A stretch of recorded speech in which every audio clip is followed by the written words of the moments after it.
Hello दोस्तों, मैं कुलदीप कुमाऊत आज आपके लिए लेके आया हूँ दोस्तों शानदार वीडियो जिसके अंदर अपन बात करेंगे एसएससी सीजीएल 2024 की जितनी भी शिफ्ट हुई थी। 36 शिफ्टों में एसएससी सीजीएल 2024 का पेपर हुआ था। उन सभी की सभी 36 शिफ्टों को अपन क्लियर करेंगे।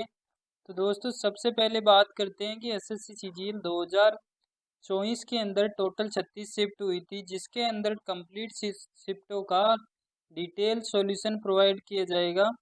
देख सकते हो आप, जैसे कि मैंने पहला क्वेश्चन आपको बताया गया है कि प्रार्थना समाज की स्थापना कब हुई थी। इसकी जो प्रार्थना समाज के बारे में बता दिया। इससे रिलेटेड जो ऑप्शन है राजा राम मोहन राय, उनके बारे में कंप्लीट डिटेल से मैंने बता दिया है आपको। तो दोस्तों ज़्यादा टाइम वेस्ट नहीं करते हैं, स्टार्ट करते हैं आज की क्लास दोस्तों। इसके अंदर आपको कंप्लीट 36 शिफ्टों का वीडियो सॉल्यूशन मिलेगा, फ्री पीडीएफ मिल जाएगी। आपका रिवीजन हो जाएगा आसानी से सीजीएल 2025 के आने के पहले पहले। तो दोस्तों स्टार्ट करते हैं आज की क्लास फर्स्ट क्वेश्चन के साथ। पहला क्वेश्चन दोस्तों आपको दिया गया है कि 1867 में मुंबई में प्रार्थना समाज की स्थापना किसने की थी दोस्तों। तो आपको इसका आंसर बताना है कि देखो क्वेश्चन में आपको इतना तो पता चल गया कि प्रार्थना समाज की स्थापना मुंबई में हुई थी और कब हुई थी, 1867 में। लेकिन किसके द्वारा की गई थी, इसको जानने के लिए मैं आपको बता देता हूँ। इसका उत्तर होगा आत्माराम पांडुरंगा। राइट आंसर हो जाएगा ऑप्शन नंबर 1, आत्माराम पांडुरंगा। अब अपन डिटेल में इसके बारे में जान लेते हैं कि जो आपका यानी कि प्रार्थना समाज की स्थापना कब हुई थी आपकी, 1867 में हुई थी। किसके द्वारा, आत्माराम पांडुरंगा द्वारा की गई थी। लेकिन आपको ये भी ध्यान रखना है कि कभी कभी ऑप्शन में आत्माराम पांडुरंगा अकेला नहीं आएगा, उसके साथ एमजी राणाडे या फिर आरजी भंडारकर का नाम भी आ जाता है। तो वो आ जाए तो भी आपको इन दोनों को क्लिक करना है, क्योंकि इसके अंदर प्रार्थना समाज के अंदर बाद में शामिल हो जाते हैं एमजी राणाडे और आरजी भंडारकर। तो ये तो हो गया दोस्तों आपको प्रार्थना समाज के बारे में डिटेल। अब आपको ऑप्शन नंबर 4 दिया गया है राजा राम मोहन राय का। इसके बारे में आपके एग्जाम में सबसे ज्यादा क्वेश्चन पूछे जाते हैं। तो दोस्तों मैं आपको बताना चाहूंगा किनके बारे में, आत्माराम ये राजा राम मोहन राय के बारे में। तो आइए दोस्तों जानते हैं राजा राम मोहन के बारे में। देखो राजा राम मोहन राय की यानी का जन्म हुआ था, इनका जन्म हुआ था कब, 1774 ईस्वी में। इनके बारे में यानी कि कंप्लीट डिटेल आपको पता होनी चाहिए, क्योंकि इनके इससे रिलेटेड आपके एग्जाम में सबसे ज्यादा क्वेश्चन पूछे जाते हैं। पहला क्वेश्चन पूछा जाता है कि भारत के पुनर्जागरण के जनक की पिता किसे कहा जाता है। तो राजा राम मोहन राय को कहा जाता है। इनको टाइटल यानी कि राजा की उपाधि किसने दी थी, तो मुगल सम्राट यानी कि मुगल शासक अकबर द्वितीय ने इनको राजा की उपाधि दी थी। अब सबसे ज्यादा इनसे रिलेटेड क्वेश्चन पूछे जाते हैं आपके, वो पूछे जाते हैं यानी कि इन्होंने कौन कौन से समाज की स्थापना यानी कि संस्थाओं का निर्माण किया था, वो तीन आपको याद रखनी है। सबसे पहले बात कर लेते हैं, पहली आती है आपकी आत्मीय सभा। सबसे पहले आत्मीय सभा आ जाती है, जिसकी यानी कि इनका जन्म कलकत्ता के थे ये, यानी कि तो जो भी ये संस्थाओं का निर्माण करेंगे वो कलकत्ता में ही करेंगे। इससे आपको याद हो जाएंगे जो भी संस्थाएं जो इनका द्वारा बनाई गई थी वो कलकत्ता में स्थापित है। इसके अलावा आपको डेट ध्यान रखनी है और कौन सी संस्था का की स्थापना इन्होंने की थी। तो आत्मीय सभा की स्थापना की थी राजा राम मोहन राय ने। वेदांत कॉलेज की स्थापना इन्होंने 1825 में की थी। और जो ब्रह्म समाज है इनकी स्थापना इन्होंने कब की थी, 1828 में कलकत्ता में की थी। ये तीन संस्था आपको ध्यान रखनी है राजा राम मोहन राय से रिलेटेड, आत्मीय सभा, वेदांत कॉलेज और ब्रह्म समाज की स्थापना। अब बात कर लेते हैं कि इनसे रिलेटेड एग्जाम में एक क्वेश्चन और पूछा जाता है, वो है कि जब लॉर्ड विलियम बेंटिंक ने यानी कि सत्ता प्रथा का उन्मूलन किया था, यानी कि सत्ता प्रथा को बैन कर दिया गया था 1829 के एक्ट के तहत। तो ये एक्ट का सन भी आपको ध्यान में रखनी है, वो कितनी है, 1829। ठीक है दोस्तों। लेकिन इनकी यानी कि इसको सफल बनाने में किसका ज्यादा प्रयास रहा था, तो इन्होंने इनकी हेल्प की थी कि इन्होंने राजा राम मोहन राय ने इनकी हेल्प की थी विलियम बेंटिक को सती प्रथा को बैन करने में। अब राजा मोहन राय से रिलेटेड बुक्स पूछी जाती है दोस्तों। तो बुक्स आपको तीन किताबें ज्यादा सबसे ज्यादा इंपॉर्टेंट पूछी जाती है। अभी लेटेस्ट हाल ही के सीपीयू 2024 में पूछा गया था कि तुअफ़ात उल मुअद्दिन, क्या तुअफ़ात उल मुअद्दिन का मतलब क्या होता है? जो फारसी किताब है इसका हिंदी में मतलब क्या होता है? तो इसका मतलब होता है गिफ्ट टू मोनोथिस्ट, यानी कि ये तुअफ़ात उल मुअद्दिन लिखा हुआ आ सकता है या फिर ए गिफ्ट टू मोनोथिस्ट यानी कि एकेश्वरवादियों को उपहार। इस बुक के लेखक कौन है? तो वो आपके कौन हो जाएंगे? राजा राम मोहन राय। दूसरा आता है मिरातुल अखबार की स्थापना किसने की थी? राजा राम मोहन राय ने की थी 1822 में। और सबसे ज्यादा एग्जाम में पूछी जाती है, मोस्ट इम्पोर्टेंट, वो है आपकी कौन सी? वो हो जाएगी आपकी संवाद कौमुदी। संवाद कौमुदी पुस्तक किसके द्वारा लिखी गई थी? तो वो राजा राम मोहन राय द्वारा लिखी गई थी।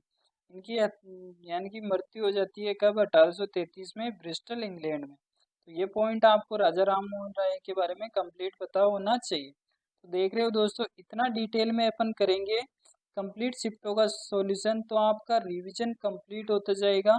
आपको अलग से थ्योरी पढ़ने की जरूरत नहीं पड़ेगी दोस्तों। तो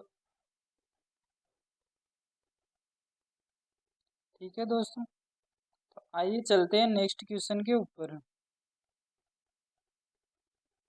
अगले क्वेश्चन के बारे में बात कर लेते हैं अपन। दूसरा क्वेश्चन दिया गया है कि निम्नलिखित में से नील दर्पण नाटक लिखा था, यानी कि किसने नील दर्पण नाटक लिखा था? तो दोस्तों इसका राइट आंसर हो जाएगा दीनबंधु मित्र। कौन हो जाएगा? दीनबंधु मित्र द्वारा नील दर्पण नाटक लिखा गया था। आइए तो बात कर लेते हैं कि नील दर्पण नाटक क्यों लिखा गया था, क्या कारण रहा कि इसको यानी कि ये लेखक लिखना पड़ा। अब आपको बता दूं कि 1860 के अंदर यानी कि बंगाल में क्या है कि किसान नील की खेती कर रहे थे, उनका बहुत ज्यादा शोषण हो रहा था, उनको जोर जबरदस्ती नील की खेती करवाई जा रही थी। तो जो इनका शोषण किया जा रहा था उसके ऊपर इनको यानी कि प्रकाश डाला था दीनबंधु मित्र ने अपनी पुस्तक बंगाली प्ले है नील दर्पण, ठीक है, इसके अंदर। तो आपको इसकी भाषा भी पूछी जाती है कि नील दर्पण है तो वो कौन सी भाषा में लिखा गया था? तो बंगाली भाषा में लिखा गया था। अब देखो आपके ऑप्शन पहला और दूसरा ऑप्शन दिया गया है मोतीलाल नेहरू और चित्तरंजन दास के बारे में। इन दोनों से रिलेटेड आपके एग्जाम में क्वेश्चन पूछा जाता है कि स्वराज पार्टी की स्थापना किसने की थी? स्वराज पार्टी की स्थापना किसने की थी? तो ये आपके मोतीलाल नेहरू और चित्तरंजन दास द्वारा की गई थी। और कब की गई थी? 1 जनवरी 1923 में की गई थी, प्रयागराज इलाहाबाद में। इतना डिटेल में आपको पता होना चाहिए कि स्वराज पार्टी की स्थापना चित्तरंजन दास मोतीलाल नेहरू ने की थी, 1 जनवरी 1923 की थी, और कहाँ पे की थी? प्रयागराज इलाहाबाद के अंदर की थी। ठीक है दोस्तों, तो आगे बात कर लेते हैं। अब चौथा ऑप्शन दिया गया है आपको किसके बारे में? सरोजनी नायडू के बारे में। सरोजनी नायडू के बारे में भी बात कर लेते हैं कि एग्जाम में किस प्रकार के क्वेश्चन पूछा जाता है। सबसे ज्यादा क्वेश्चन पूछा जाता है नाइटिंगेल ऑफ इंडिया के नाम से किसे जाना जाता है? तो वो जाना जाता है आपको किसका? सरोजनी नायडू को नाइटिंगेल ऑफ इंडिया के नाम से जाना जाता है। ठीक है दोस्तों, उसके बाद में पूछा जाता है कि आईएनसी यानी कि भारतीय राष्ट्रीय कांग्रेस थी, इसकी प्रथम महिला अध्यक्ष यानी कि प्रथम भारतीय महिला कौन सी? यहाँ पे पॉइंट ध्यान रखना है, प्रथम भारतीय महिला अध्यक्ष कौन थी? वो थी आपकी सरोजनी नायडू ही थी। ठीक है, और ये कौन सा कांग्रेस का सेशन हुआ था जिसके अंदर ये अध्यक्ष रही थी? तो 1925 का कानपुर सेशन के दौरान ये कांग्रेस की अध्यक्ष प्रथम भारतीय महिला अध्यक्ष थी। ठीक है दोस्तों, अब बात कर लेते हैं इनसे रिलेटेड एक और क्वेश्चन पूछा जाता है कि भारतीय भारतीय राज्य की प्रथम महिला राज्यपाल कौन थी? तो वो कौन भी, वो उसका आंसर भी आपका हो जाएगा सरोजनी नायडू।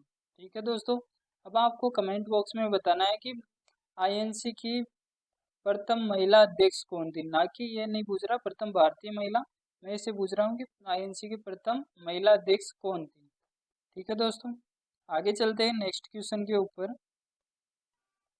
तो इतना डिटेल में अगर आप ऑप्शन को करते जाओगे दोस्तों तो आपको कहीं पे भी दिक्कत नहीं आने वाली है, आराम से आप एग्जाम क्वालिफाई कर जाओगे।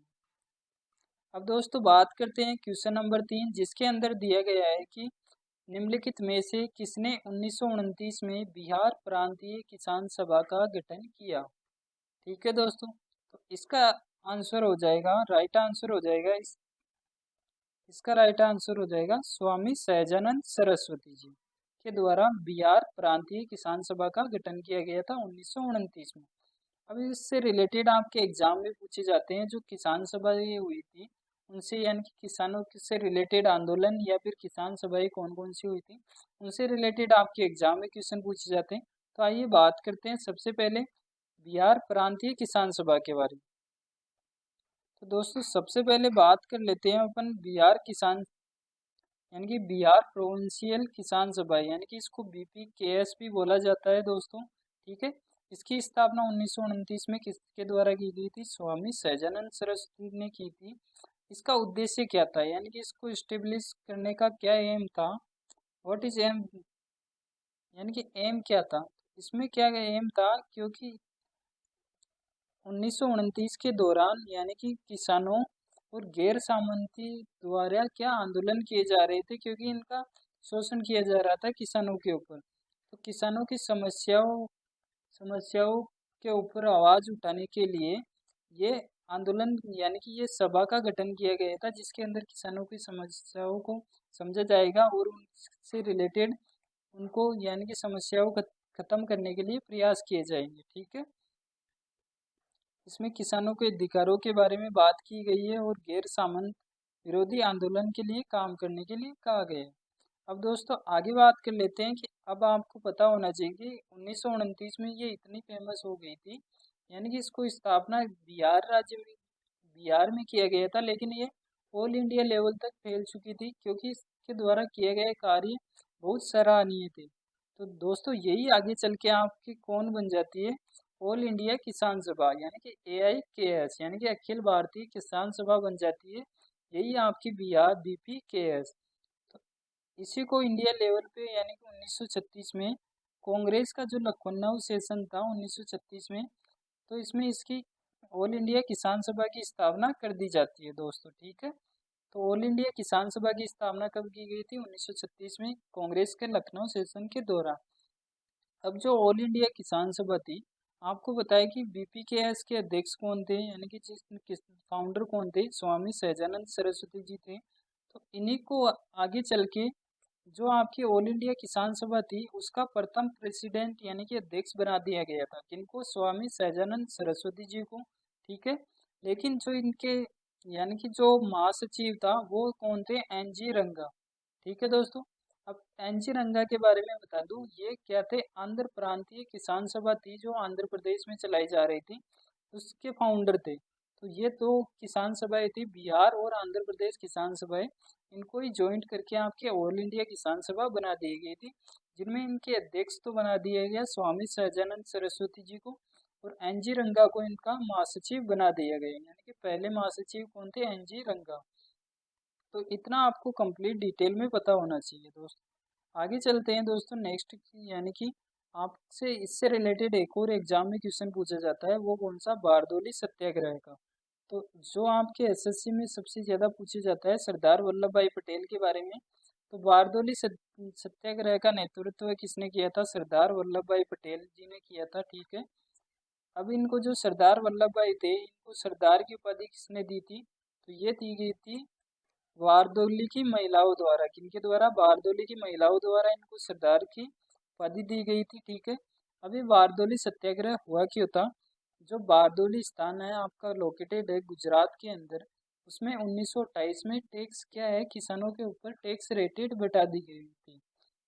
तो इसमें 22% तक का इंक्रीमेंट कर दिया गया था टैक्स रेटों में, यानी कि टैक्स की दो जो दर चल रही थी किसानों के ऊपर, तो वो 22% तक इंक्रीज कर दी गई थी। लेकिन इनके द्वारा यह आंदोलन सफल रहा, अहिंसक तरीके से इन्होंने आंदोलन का नेतृत्व किया। उसके बाद में ये रेट है ना 6.03% पे आ गई। अब एग्जाम में आपका लास्ट क्वेश्चन पूछा जाता है, यानी कि स्वामी सरदार वल्लभ भाई पटेल के बारे में, कि iron man of the India किन्हें कहा जाता है? तो उसका आंसर भी हो जाएगा सरदार वल्लभ भाई पटेल। आयरन भारत का लौह पुरुष कहा जाता है, ठीक है दोस्तों। अब बात कर लेते हैं, मैंने पूछा था आपको एक क्वेश्चन पूछा था पिछले क्वेश्चन के अंदर, वो क्या था कि जो INC की प्रथम यानी कि महिला अध्यक्ष थी, कौन थी? तो वो कौन थी? उसका आंसर हो जाएगा Annie Besant. Annie Besant is the right answer. ठीक है दोस्तों, अब बात कर लेते हैं दोस्तों, आगे अपन बात करते हैं किसके बारे में। क्वेश्चन नंबर 4 दिया गया है कि महेंद्र वर्मन प्रथम निम्नलिखित में से किस राजवंश का शासक था? दोस्तों इसका राइट आंसर हो जाएगा कौन? पल्लव डायनेस्टी, यानी कि पल्लव वंश का महेंद्र वर्मन प्रथम शासक था। अब देखो आपके एग्जाम में मैंने इस टाइप से इनको वीडियो बनाया है, क्योंकि पहले हिस्ट्री के बारे में अपन बात करेंगे, फिर ज्योग्राफी के, ऐसे चलते जाएंगे और आपका वीडियो सीरीज कंप्लीट होती जाएगी। ठीक है, तो दोस्तों जो महेंद्र वर्मन थे वो किस डायनेस्टी से रिलेटेड थे? वो थे आपके पल्लव डायनेस्टी से संबंध था। अब पल्लव डायनेस्टी के बारे में बात कर लेते हैं। सबसे पहले एग्जाम में पूछा जाता है कि फाउंडर कौन था पल्लव डायनेस्टी का। तो पल्लव डायनेस्टी का दोस्तों फाउंडर कौन था? वो था आपका सिंह विष्णु। कौन था? सिंह विष्णु। कैपिटल क्या थी इसकी? वो थी आपकी कांचीपुरम, यानी कि कांचीपुरम इसकी कैपिटल थी। ठीक है दोस्तों, अब आगे बात करते हैं कि पल्लव डायनेस्टी से रिलेटेड कौन कौन से जो राजा हुए और उनसे रिलेटेड क्या क्या क्वेश्चन पूछे जाते हैं। इतना अगर डिटेल में आप पढ़ लेते हो तो आपको कहीं और भटकने की जरूरत नहीं है। अभी आज क्वेश्चन आया है पल्लव डायनेस्टी से, जैसे ही चालुक्य वंश आएगा अपन कंप्लीट चालुक्य वंश के बारे में डिटेल में विस्तार से पढ़ लेंगे। तो दोस्तों बात करते हैं पल्लव डायनेस्टी में। फाउंडर कौन था? सिंह विष्णु था दोस्तों। ठीक है, और इसकी कैपिटल क्या थी? कांचीपुरम थी। अब जो फेमस राजा थे पल्लव डायनेस्टी के, सबसे पहले बात कर लेते हैं महेंद्र वर्मन के बारे में। महेंद्र वर्मन से एकमात्र क्वेश्चन पूछा जाता है कि मतविलास प्रहसन की रचना किसने की थी, जो एक प्रकार का हास्य नाटक था। हर चीज मैंने आपको एग्जाम पॉइंट ऑफ व्यू से बताई है, यानी कि मतविलास प्रहसन की रचना किसने की थी? महेंद्र वर्मन प्रथम ने। और ये किस प्रकार का नाटक था? ये हास्य नाटक था। दूसरे राजा हुए नरसिंह वर्मन प्रथम। ठीक है दोस्तों, तो सेकंड राजा कौन हुए? नरसिंह वर्मन प्रथम हुए दूसरे राजा। इनका कार्य टाइम पीरियड भी आपको पता होना चाहिए, 630 से लेके 668 तक इनका कार्यकाल था। इन्होंने क्या किया? वातापी के जो चालुक्य राजा था कौन? पुलकेशिन द्वितीय को इन्होंने हरा दिया था।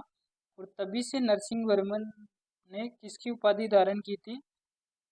वातापी कोंड की उपाधि धारण की। तो वातापी कोंड की उपाधि किसने धारण की थी? नरसिंह वर्मन प्रथम ने। ये एग्जाम में पूछा जाता है। और ये किसको हरा के? तो ये चालुक्य राजा पुलकेशिन द्वितीय को हराकर वातापी कोंड की उपाधि धारण की थी। अब इनसे रिलेटेड आपके एग्जाम में एक क्वेश्चन पूछा जाता है। वो क्या पूछा जाता है कि महाबलीपुरम की स्थापना किसने की थी? तो इसका राइट आंसर हो जाएगा आपका नरसिंह वर्मन द्वितीय प्रथम ने। 7 रथ मंदिरों का निर्माण किसने किया था? नरसिंह वर्मन प्रथम ने। और जो हैनसांग, यानी कि हैनसांग वैसे तो हर्षवर्धन के काल में आया था, लेकिन जो दक्षिण भारत में पूछ लिया जाए कि दक्षिण भारत में किस राजा के पास में हैनसांग आया था, तो वो उसका राइट आंसर हो जाएगा नरसिंह वर्मन प्रथम। अब इनसे रिलेटेड एक और राजा है जो सबसे ज्यादा पूछा जाता है, वो है नरसिंह वर्मन द्वितीय। 3 राजा मोस्ट इंपोर्टेंट है जिनके बारे में आपको पता होना चाहिए पल्लव डायनेस्टी के बारे में। महेंद्र वर्मन, नरसिंह वर्मन प्रथम, नरसिंह वर्मन द्वितीय। तो इनका कार्यकाल भी आपको पता होना चाहिए, 700 से लेके 730 तक इनका टाइम पीरियड रहा था। अब इनसे रिलेटेड जो मंदिरों के, जो पल्लव डायनेस्टी है ना, उसमें मंदिरों से रिलेटेड ज्यादा क्वेश्चन पूछे जाते हैं, तो यह आपको पता होने चाहिए। इन्होंने 3 मंदिरों का निर्माण करवाया था। महाबलीपुरम का तटीय मंदिर, यानी कि जो शोर temple of the Mahabalipuram. Second पूछा जाता है कांची का कैलाश मंदिर का निर्माण किसने करवाया था? या तो आपको पूछा जाएगा कि किस वंश ने करवाया था, तो पल्लव डायनेस्टी आ जाएगा। राजा का नाम पूछेगा तो आपको पता होना चाहिए नरसिंह वर्मन द्वितीय द्वारा। और बैकुंठ पेरुमाल मंदिर का निर्माण भी किसने करवाया था? नरसिंह वर्मन द्वितीय ने करवाया था दोस्तों। चलते हैं इसी प्रकार नेक्स्ट क्वेश्चन के ऊपर। क्वेश्चन नंबर 5 दिया गया है कि सुदर्शन झील के बारे में विस्तृत जानकारी जूनागढ़, गिरनार या फिर जूनागढ़ में एक विशाल शिलालेख में दी गई है, जिसे शक शासक देश की उपलब्धियों के को दर्ज करने के लिए बनाया गया था। कहने का मतलब ये कहा गया है कि सुदर्शन झील के बारे में डिटेल में बताया गया है वो उस अभिलेख का नाम क्या है? गिरनार या जूनागढ़ अभिलेख नाम है। तो ये किस शासक द्वारा शिलालेख का निर्माण किया गया था? तो इसका निर्माण किया गया था रुद्रदामन प्रथम द्वारा। किसके द्वारा? रुद्रदामन प्रथम द्वारा इसका निर्माण किया गया था। ठीक है, तो आइए बात कर लेते हैं अब जो किस वंश से रिलेटेड था, ये शक डायनेस्टी से रिलेटेड था दोस्तों। तो अपन शक डायनेस्टी के बारे में कंप्लीट डिटेल में जान लेते हैं और इनसे रिलेटेड एग्जाम में क्या क्या क्वेश्चन आते हैं। दोस्तों अपन बात कर लेते हैं शक डायनेस्टी या क्षत्रपास डायनेस्टी। ठीक है दोस्तों, सब जो आपकी शक डायनेस्टी है इसका जो फाउंडर है वो कौन था? राजा मुआ। तो फाउंडर कौन हो गया? शक वंश का मुआ। फेमस रूलर कौन था आपका? एक ही रूलर था, दो राजाओं के बारे में, शक डायनेस्टी के बारे में आपको पता होना चाहिए। फाउंडर मोह था या फिर मोगा, और इनके जो फेमस रूलर कौन था? रुद्रदामन प्रथम। इनसे रिलेटेड क्वेश्चन पूछा जाता है। इनका टाइम पीरियड आपको पता होना चाहिए, 130 से लेके 150 एडी तक इन्होंने शासन किया था भारत के अंदर। और ये भारत के प्रथम यानी कि जो आपका प्राचीन काल था उसमें सबसे पहले जो विदेशी आक्रमण थे उनमें से ये एक थे। तो रुद्रदामन यानी कि जो गिरनार इंस्क्रिप्शन है यानी कि गिरनार शिलालेख या फिर जूनागढ़ शिलालेख बोलते हैं, तो इसका निर्माण किसने किया गया, किसने करवाया था? रुद्रदामन प्रथम ने करवाया गया था। ठीक है, यानी कि ये शिलालेख किसके द्वारा लिखा गया था? रुद्रदामन प्रथम द्वारा लिखा गया था। ये एक जो आपके एग्जाम में सबसे ज्यादा पूछा जाता है कि विशुद्ध संस्कृत प्रथम अभिलेख कौन सा है? तो विशुद्ध संस्कृत प्रथम अभिलेख भी यही है आपका, जूनागढ़ या फिर गिरनार शिलालेख। ठीक है, ये किसके द्वारा लिखा गया था? ये रुद्रदामन प्रथम द्वारा लिखा गया था। लोकेशन आपको पता चली गई है, जूनागढ़ गुजरात में स्थित है। ठीक है, तो इतना आपको डिटेल में पढ़ना है। अब शक डायनेस्टी आप कहीं पे भी देखोगे यही आपको डिटेल में थ्योरी है, इसके अलावा कोई भी थ्योरी नहीं है। ठीक है, यही आपके एग्जाम में पूछी जाती है। ठीक है दोस्तों, तो चलिए चलते हैं नेक्स्ट क्वेश्चन के ऊपर। वर्ष 2001 में लता मंगेशकर ने निम्नलिखित में से कौन सा पुरस्कार जीता था? तो दोस्तों आइए बात कर लेते हैं कि लता मंगेशकर, आपको पता है कि इतनी फेमस है, यानी कि इनके गाने अभी भी आपके चलाए जाते हैं। इनकी जो अभी डेट हो गई थी, वर्तमान में अभी ये डेड है, लेकिन कहने का मतलब इनके गाने इतने फेमस थे कि जो प्राचीन यानी कि जो 1980 से लेके 2000 तक का काल था ना, इनके गाने बहुत फेमस थे। तो दोस्तों आइए बात कर लेते हैं इनके बारे में। तो इनको कौन सा अवार्ड मिला था? 2011 एक में भारत रत्न अवार्ड मिला था इनको। तो आइए दोस्तों भारत रत्न के बारे में कंप्लीट डिटेल में जान लेते हैं। तो भारत रत्न जो अवार्ड है वो कब से स्टार्ट हुआ था? 2 जनवरी 1954 से इसकी स्थापना हुई थी। ये भारत का सर्वोच्च नागरिक सम्मान कहा जाता है, यानी कि सर्वोच्च नागरिक पुरस्कार कहा जाता है भारत रत्न को। और ये रैंकिंग ऑर्डर में फर्स्ट नंबर पे है। आपको बताया कि भारत सरकार द्वारा 4 अवार्ड दिए जाते हैं। पहला भारत रत्न, पद्म विभूषण और पद्म श्री।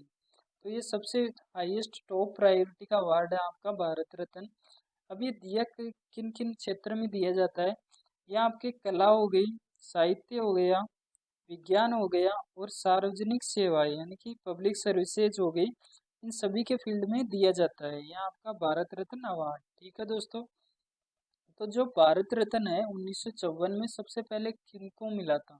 तो ये मिला था आपका 3 व्यक्तियों को मिला था, सी राजगोपालाचारी, सर्वपल्ली राधाकृष्णन और सीवी रमन। ठीक है दोस्तों, अब बात कर लेते हैं कि जो भारत रत्न है यानी कि किन किन लोगों को मिल चुका है, और एग्जाम में आपके जिनसे से पूछे जाते हैं कि मोस्ट इम्पोर्टेंट यानी कि भारत रत्न से रिलेटेड इन्हीं व्यक्तियों के बारे में पूछा जाता है, इनसे रिलेटेड सन पूछी जाती है कब मिला था। आइए दोस्तों बात कर लेते हैं। तो भारत रत्न जो 1971 में मिला था यानी कि इंदिरा गांधी जी को मिला था। तो ये फर्स्ट वुमेन थी जिन्हें भारत रत्न मिला था। ठीक है, भारत रत्न प्राप्त करने वाली प्रथम महिला कौन थी? वो कौन थी? आपकी इंदिरा गांधी जी।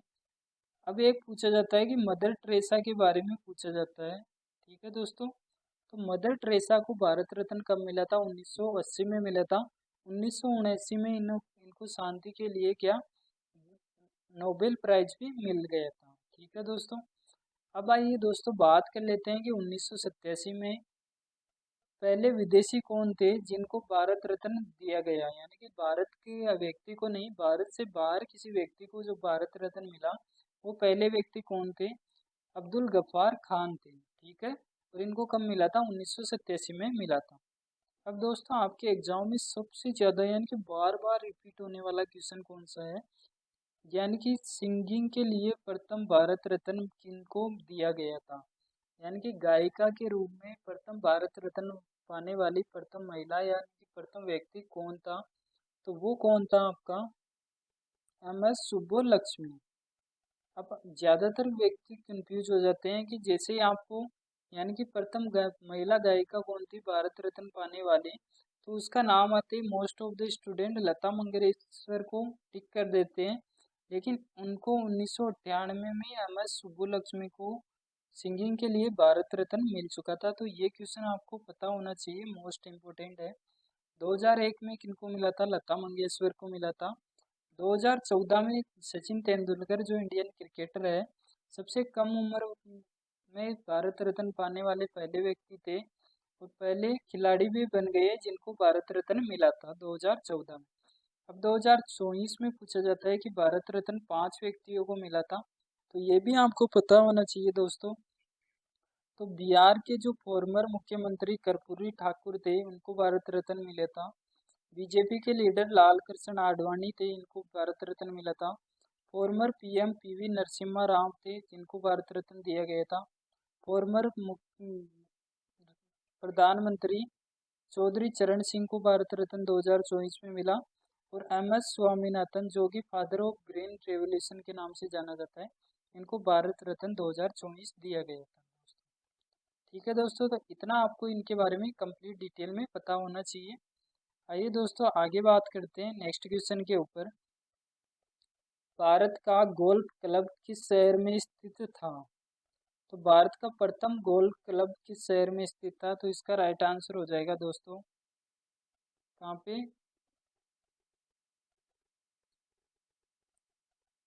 कोलकाता में इसकी स्थापना की गई थी, प्रथम गोल्फ क्लब। अब बात कर लेते हैं दोस्तों जो गोल्फ क्लब थे, तो इनसे रिलेटेड जो आपके एग्जाम में पूछा जाता है कि जो गोल्फ क्लब थे यानी कि तो प्रथम गोल्फ क्लब कहाँ कहाँ पे स्थापित किए और कब कब किए गए थे? तो सबसे पहले आपका रॉयल कोलकाता गोल्फ क्लब था। सॉरी दोस्तों, रॉयल कोलकाता गोल्फ क्लब जिसकी स्थापना 1829 में की गई थी। यानी कि इस गोल्फ क्लब का नाम भी पूछा जाए तो कौन सा हो जाएगा? रॉयल कोलकाता गोल्फ क्लब नाम से इसको स्टेब्लिश किया गया था 1829 में। अब पहला क्रिकेट का क्लब कौन था? कलकत्ता क्रिकेट क्लब जिसकी स्थापना 1792 में की गई थी। फुटबॉल का पहला क्लब कौन था? तो वो कोलकाता FC था, 1872 में स्थापना की गई थी। पहला हॉकी का क्लब कौन सा था? कलकत्ता में स्थापित किया गया था 1885 में। ठीक है दोस्तों, आइए बात कर लेते हैं। अब देखो आपके ये गोल्फ क्लब से रिलेटेड तो मोस्ट यानी कि रेयर क्वेश्चन पूछा जाता है, लेकिन आपको पता होना चाहिए क्योंकि यही आपका सिलेक्शन वाले हैं। यानी कि सबसे ज़्यादा जो यानी कि क्वेश्चन आते हैं वो तो सब कर जाते हैं, लेकिन इनसे रिलेटेड जो ये मिसलेनियस क्वेश्चन आते हैं वो जिनको आ जाएगा यानी कि वो बंदा कर लेगा, वो ही सिलेक्शन ले जाएगा। क्योंकि मोस्ट यानी कि 10 से 15 क्वेश्चन अटेम्प्ट तो हर बच्चा कर लेता है, लेकिन जो 15 से 20 या 20 से 25 तक जाएगा उसी का सिलेक्शन होगा। तो इसीलिए मैंने कि यानी कि 20 से अगर आप 25 क्वेश्चन अटेम्प्ट कर पाते हो, इसके लिए मैंने ये वीडियो सीरीज स्टार्ट की है दोस्तों। तो आइए दोस्तों बात कर लेते हैं यानी कि गोल्फ से रिलेटेड जो इम्पोर्टेंट ट्रॉफीज आपके एग्जाम में पूछी जाती है वो कौन कौन सी हो जाएगी। तो दोस्तों सबसे पहले जो गोल्फ स्पोर्ट है उससे रिलेटेड ट्रॉफीज आपके एग्जाम में पूछी जाती है, तो वो सबसे पहले कौन सी है? इजनर कप की किससे रिलेटेड है? गोल्फ से। प्रिंस ऑफ वेल्स कप भी आपका गोल्फ से रिलेटेड है। राइडर कप के बारे में पूछा जाता है और एक पूछा जाता है वॉकर कप के बारे में। तो 4 कप आपको पता होना चाहिए गोल्फ से रिलेटेड। विजनर, Prince of Wales, Rider cup और वॉकर कप। आइए दोस्तों क्रिकेट के बारे में बात कर लेते हैं कि क्रिकेट से रिलेटेड आपकी ट्रॉफीज कौन कौन सी है। तो क्रिकेट से रिलेटेड आपकी पहली ट्रॉफी हो जाएगी दोस्तों रणजी ट्रॉफी। उसके बाद में आती है दिलीप ट्रॉफी। उसके बाद में आपके ईरानी कप आ जाएगा, सैयद मुश्ताक अली ट्रॉफी आ जाएगा, विजय हजारे ट्रॉफी आ जाएगी, सीके नायडू ट्रॉफी आ जाएगी। तो इतना आपको इनके बारे में पता होना चाहिए क्रिकेट से रिलेटेड ट्रॉफियों के बारे में। अब बात कर लेते हैं फुटबॉल से रिलेटेड। 4 ट्रॉफी 5 ट्रॉफी आपको याद होनी चाहिए। सबसे पहले आती है आपकी संतोष ट्रॉफी, रोवर कप आ जाएगा, सीजर कप आ जाएगा, डूरंड कप आ जाएगा और कलिंगा कप आ जाएगा। तो ये 5 ट्रॉफी आपको फुटबॉल से रिलेटेड पता होनी चाहिए। अब नेक्स्ट बात कर लेते हैं हॉकी से रिलेटेड। तो हॉकी से रिलेटेड आपकी ट्रॉफी आती है आगा का कप, वेलिंगटन कप, वेटन कप, रंगास्वामी कप और जौहर कप। यही आपके मोस्ट इम्पोर्टेंट है और एग्जाम में आपके इनसे रिलेटेड यही ट्रॉफियाँ पूछी जाएगी। ठीक है। अब देखो अभी मैंने 4 स्पोर्ट्स ट्रॉफी, जैसे ही स्पोर्ट्स का नया क्वेश्चन आएगा उसमें 4-5 ट्रॉफी और ला दूंगा और इनको भी ऐड कर दिया जाएगा। तो यानी कि कंप्लीट थ्योरी आपकी धीरे धीरे अगर आप कंप्लीट वीडियो सीरीज को देखते हो तो कंप्लीट रिवीजन होता जाएगा, आपको कुछ भी अलग से पढ़ने की जरूरत नहीं है दोस्तों।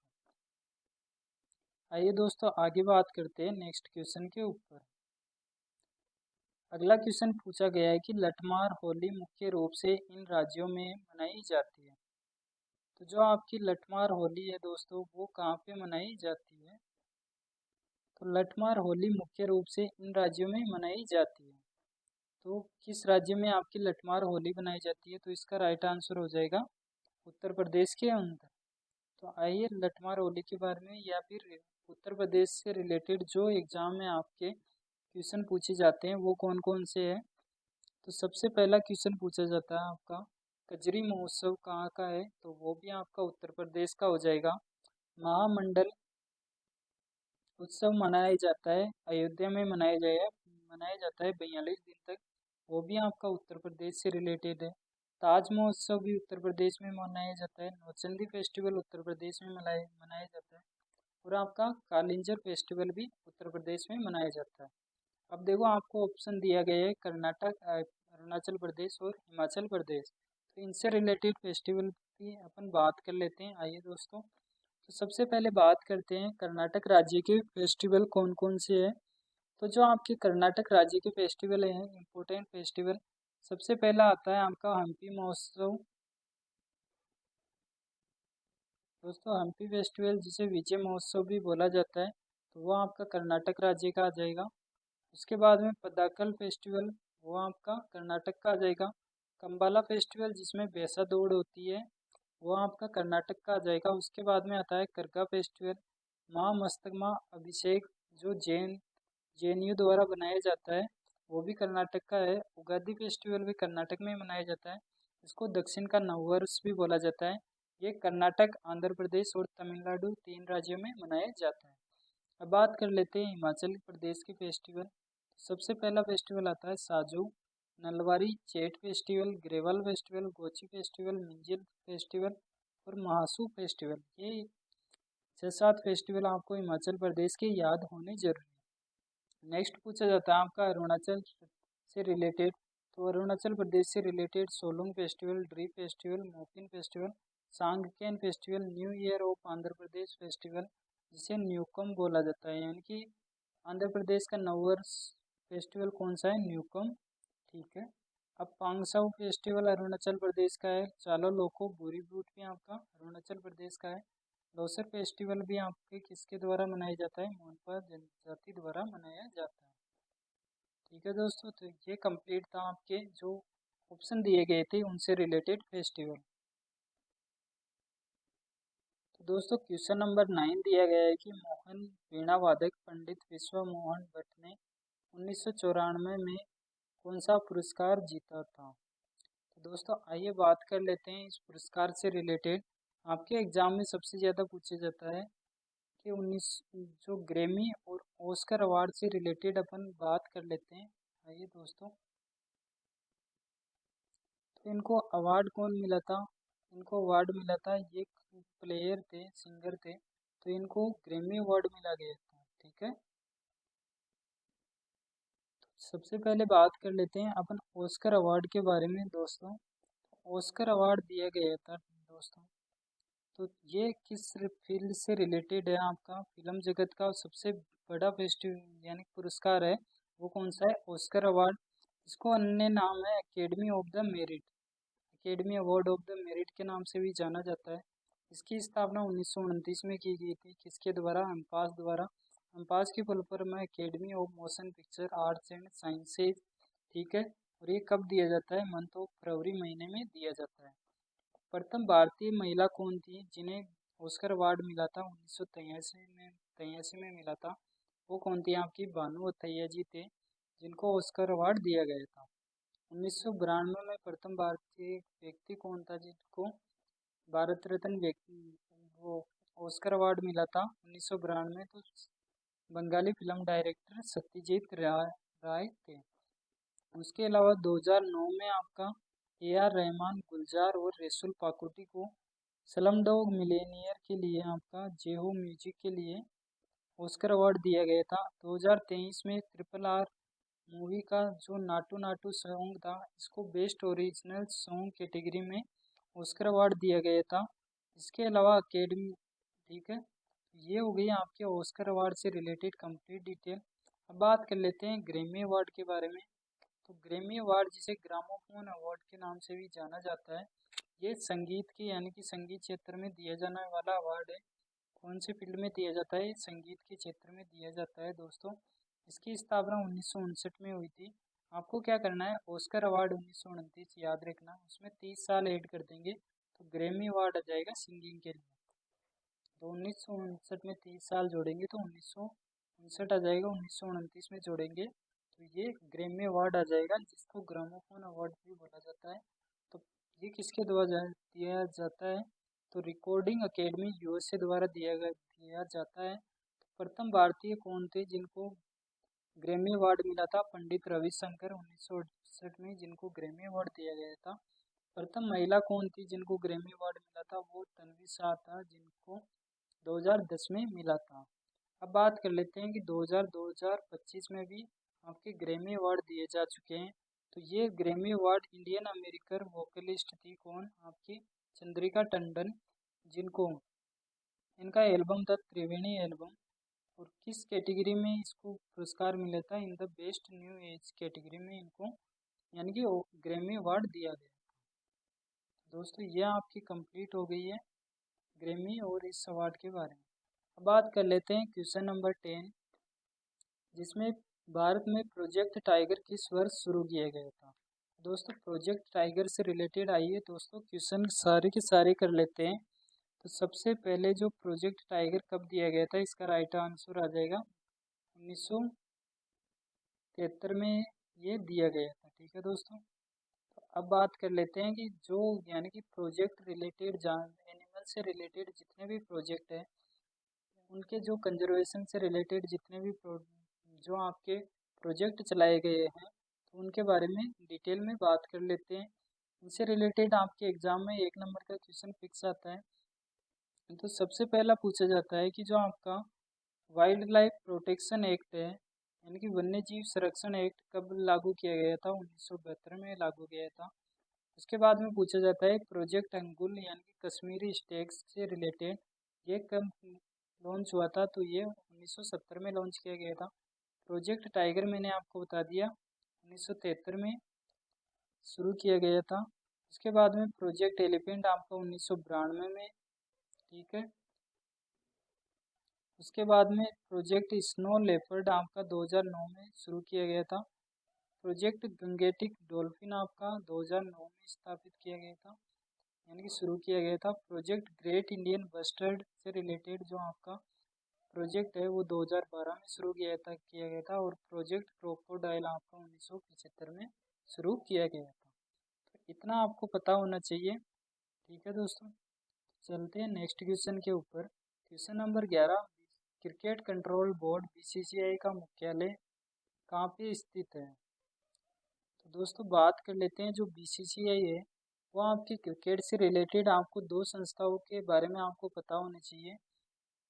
इसका राइट आंसर तो मैं बता दूंगा, इसका राइट आंसर हो जाएगा मुंबई में स्थापित है। ठीक है, लेकिन जो क्रिकेट से रिलेटेड आपकी जो संस्था है जो एग्जाम में पूछी जाती है वो दो संस्था है, एक तो है बीसीसीआई और एक है आईसीसी, इंटरनेशनल क्रिकेट काउंसिल्स, और आपका board of control for cricket in India, तो वो कौन सी है, बीसीसीआई। ठीक है, तो इनसे रिलेटेड आपके एग्जाम में क्वेश्चन पूछे जाते हैं। तो सबसे जो यानी कि जो भी क्रिकेट की जितने भी जो जिन जिन देशों के बीच में जो क्रिकेट खेला जाता है उन सभी के जो ऑर्गेनाइज कौन करती है, तो उनकी सबसे बड़ी संस्था हो जाएगी आपकी आईसीसी हो जाएगी इंटरनेशनल लेवल पे। उसका हेडक्वार्टर आपका दुबई यूएई में स्थित है और इसकी स्थापना 1909 में की गई थी। ठीक है दोस्तों, अब बात कर लेते हैं इसका अध्यक्ष कौन है। जैसा वर्तमान में इसके अध्यक्ष है, ये सबसे यंगेस्ट यानी कि आईसीसी के अध्यक्ष बने हैं, जो कि कहाँ से है, इंडिया से रिलेटेड है, अमित शाह के बेटे हैं। ठीक है दोस्तों, अब बात कर लेते हैं जो भारत में क्रिकेट को कंट्रोल करता है वो कौन सी संस्था है, बीसीसीआई है।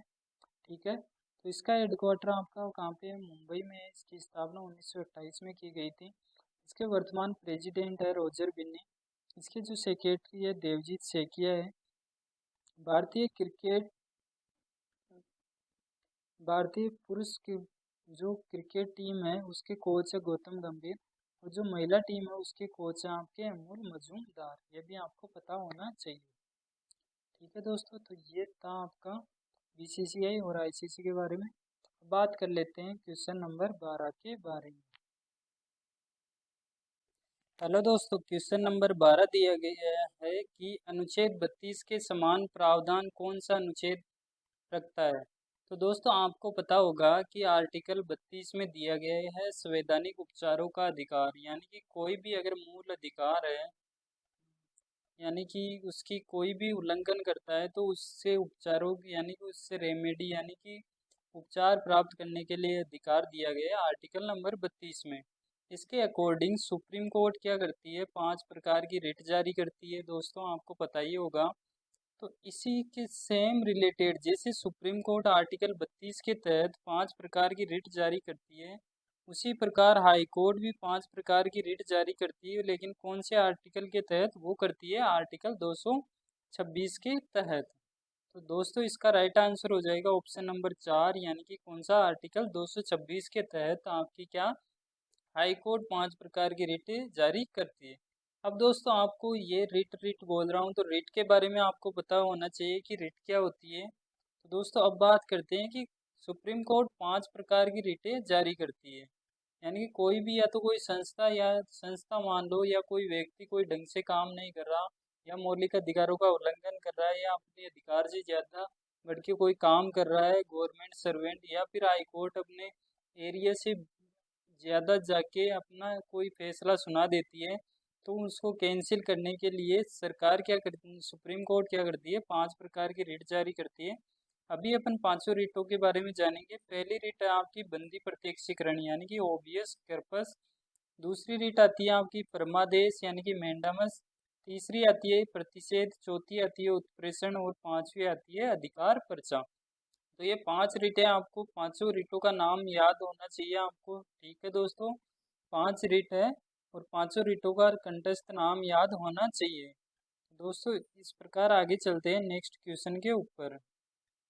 क्वेश्चन नंबर 13 दिया गया है कि भारत में राष्ट्रपति के लिए निम्नलिखित में से कौन सी शर्त नहीं है, यानी कि राष्ट्रपति के से रिलेटेड जो शर्तें वाला आर्टिकल है उसमें से कौन सी शर्त राष्ट्रपति के लिए नहीं है, यानी कि जो गलत है वो आपको बतानी है। तो आइए देखते हैं पहली शर्त कि वह बिना किराए के भुगतान अपने आधिकारिक आवास का उपयोग करने का हकदार नहीं होगा।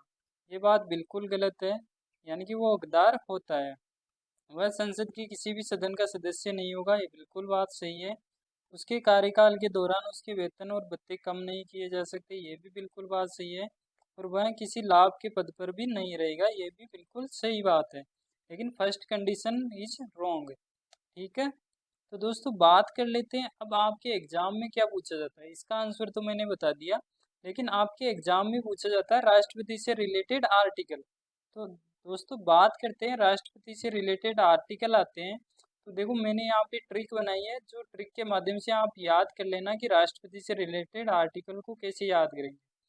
तो सबसे पहले भाग 4 में आपके राष्ट्रपति यानी कि संघ दिया गया है, सॉरी भाग 5 में।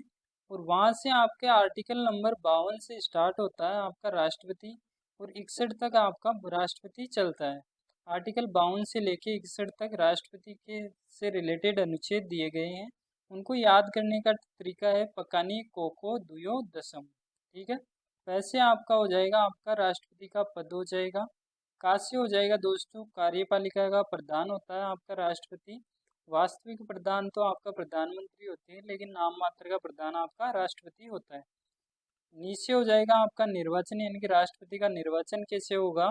ठीक है, कोसे हो जाएगा कोटा, यानी कि राष्ट्रपति का मैनर ऑफ इलेक्शन, यानी कि जो आपका क्या होता है कि राष्ट्रपति का किस प्रकार से आपकी राष्ट्रपति की प्रक्रिया होगी, कौन कौन इसमें भाग लेगा। कास्य हो जाएगा आपका कार्यकाल, यानी कि आर्टिकल 56 में राष्ट्रपति का कार्यकाल से संबंधित दिए गए हैं।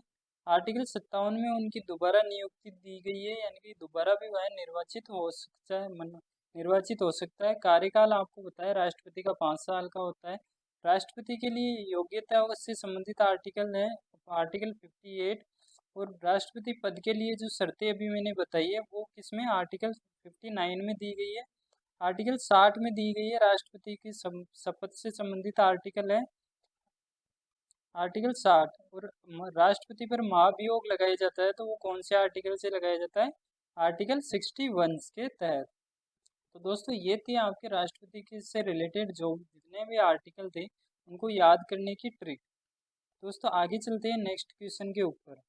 इसमें दिया गया है कि जब जनसंख्या घनत्व का विश्लेषण, यानी कि the analysis of the population density is done by the calculating it through the net cultivated area, then the measured term is क्या, उसको क्या बोला जाएगा, है ना, कहने का मतलब ये है। दोस्तों अब अपन बात करते हैं कि उसको बोला जाता है जब अपन किसी भी जनसंख्या की बात घनत्व का बात करते हैं, जब नेट कल्टीवेटेड एरिया की बात करते हैं, यानी कि किसी भी जनसंख्या घनत्व निकालते हैं, लेकिन किससे रिलेटेड, नेट कल्टीवेटेड एरिया यानी कि शुद्ध खेती वाले क्षेत्र से रिलेटेड, तो वो होता है आपका फिजियोलॉजिकल डेंसिटी। तो इसका राइट आंसर हो जाएगा ऑप्शन नंबर 2, फिजियोलॉजिकल डेंसिटी। ये पता चल गया कि जब किसी देश के प्रति शुद्ध खेती वाले क्षेत्र में से कुल जनसंख्या की बात करते हैं तो उसका क्या निकलता है, शारीरिक घनत्व निकलता है। ठीक है, अब होता है आपके एग्जाम में और भी पूछा जा सकता है कि एग्रीकल्चर डेंसिटी क्या होता है, यानी कि जन कृषिगत घनत्व क्या होता है। तो इसमें क्या करता है, प्रति इकाई कृषि भूमि क्षेत्र में, यानी कि जितनी आपका कृषि एरिया है उसमें कितने किसान रहते हैं उनकी संख्या को डिनोट किया जाता है आपका एग्रीकल्चर डेंसिटी के माध्यम। अब आता है ये सारे जो डेंसिटी है वो जनसंख्या से रिलेटेड है। अब इसमें दे रखा है लाइव स्टॉक डेंसिटी। इसमें क्या होगा कि कुल खेत क्षेत्र में आपके कुल उपयोग किए गए कृषि क्षेत्र में कुल पशुधन के अनुपात से, यानी कि आपकी जो कितनी कृषि भूमि है उसमें से कितने आपका कुल पशुधन के कितना पशुधन उस एरिया में रहता है उससे रिलेटेड आपका डेंसिटी घनत्व निकाला जाता है, तो उसे लाइव स्टॉक डेंसिटी बोला जाता है। उसके आगे दोस्तों आता है आपका पॉपुलेशन डेंसिटी। वो तो आपका हो गया कि प्रति इकाई क्षेत्र में आप इकाई आयतन में कितनी जनसंख्या निवास करती है, वो आपका पॉपुलेशन डेंसिटी हो गया। ठीक है दोस्तों, तो ये सारी चीज़ें आपको याद होनी चाहिए। अब आगे चलते हैं क्वेश्चन नंबर 15 पे, यानी कि कौन से पठार बहुत उपजाऊ है क्योंकि वे काली मिट्टी से समृद्ध है जो खेती के लिए बहुत अच्छी है। अब दोस्तों ये कहना चाहता है कि काली मिट्टी वाला पठार कौन सा है। आपको पता है कि सबसे पहले आता है दक्कन का पठार ही पढ़ते हैं, इंडियन ज्योग्राफी में आता है पठार का तो दक्कन ट्रेप आता है, तो यही इसका आंसर हो जाएगा दोस्तों, क्योंकि काली मिट्टी पाई जाती है। अब देखो जो दक्कन का पठार है उसका निर्माण कैसे हुआ उसके बारे में जान लेते हैं। सबसे पहले आपको पता है कि जब एशिया प्लेट से भारतीय प्लेट जाके टकराई थी तो वहाँ पे विस्फोट हुआ था। ठीक है, और वहाँ पे क्या है जो भूकंप यानी कि वोल्केनिक इरप्शन हुआ था, तो वो प्रायद्वीपीय भारत पे जाके रुक गया था। ठीक है, जैसे जैसे ही वो यानी कि वोल्केनिक इरप्शन हुआ, वहाँ पे क्या है वोल्केनिक इरप्शन हुआ दोस्तों, तो वहाँ पे क्या हुआ, ज्वालामुखी विस्फोट हुआ, तो वहाँ से कौन सी चट्टानों का निर्माण हुआ, आपका बेसाल्टिक रॉक का निर्माण हुआ।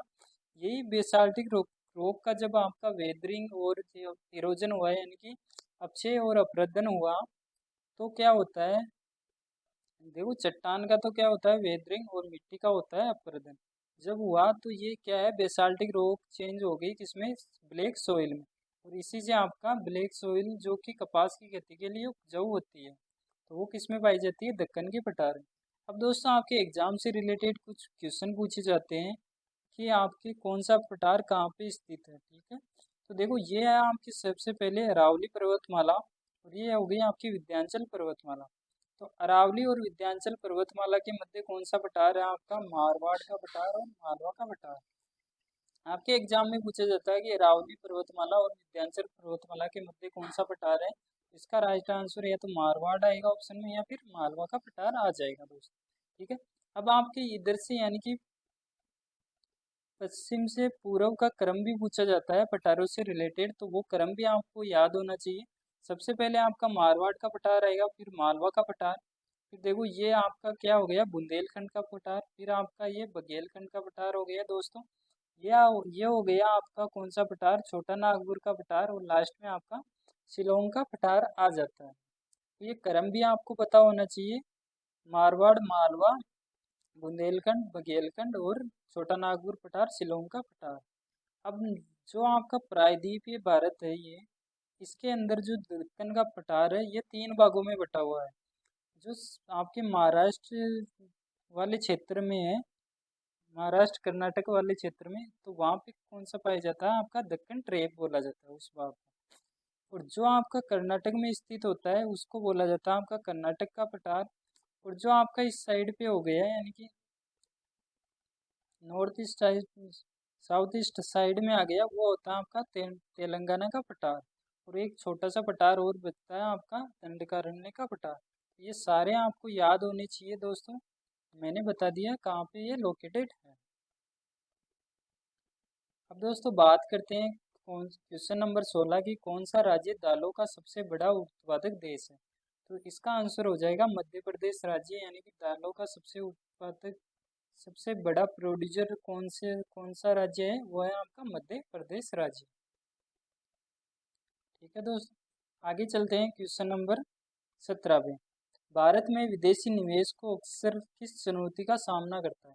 अब देखो पहले बात कर लेते हैं कि विदेशी निवेश होता क्या है, सर ये तो बता दो आपकी विदेशी निवेश होता क्या है। इसका क्वेश्चन का आंसर तो आप दे ही दोगे अगर आता है तो, लेकिन मैं बताना चाहता हूँ कि आपको फॉरेन इन्वेस्टमेंट वाकई में होता क्या है। तो दोस्तों फॉरेन इन्वेस्टमेंट यानी कि जो विदेशी निवेश है, वो होता क्या है कि किसी भी विदेशी निवेशक द्वारा, सॉरी, किसी भी विदेशी निवेशक यानी कि कोई भी फॉरेनर इन्वेस्टर है, उसके द्वारा किसी अन्य देश की घरेलू कंपनियों या परिसंपत्तियों में किया गया निवेश ही आपका फॉरेन इन्वेस्टमेंट कहलाता है।